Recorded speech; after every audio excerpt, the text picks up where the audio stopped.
My name is Crystel Farina, and I work for George Washington University School of Nursing in the Simulation and Innovation Learning Center.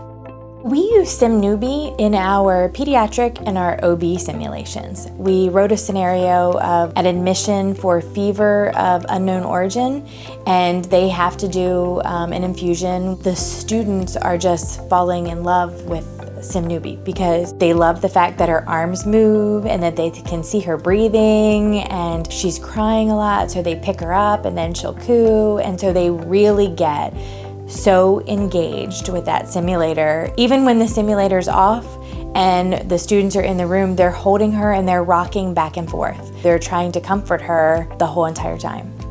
We are working on a lot of team skills. What we've started doing with the SimNewB is attaching it to our OB simulation. When they do the delivery, they have to give a handoff before they can start with the SimNewB. And so it's really getting that team communication. And what we're really noticing is there's a really good closed loop communication. They start with one thing and then they'll give feedback to each other to let them know exactly what's happening and to ensure that they give feedback to the parent.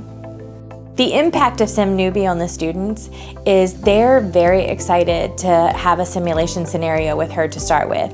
The second thing is they're not as afraid when they go into OB. We're hearing from our OB clinical instructors that the students used to be afraid the very first day, and they've noticed with SimNewB that they go right in and start to comfort the babies instead of being more standoffish. So they're becoming more relaxed with the care, and they're also able to pick up more things. You know, they're really focusing on the assessment because it is much more realistic.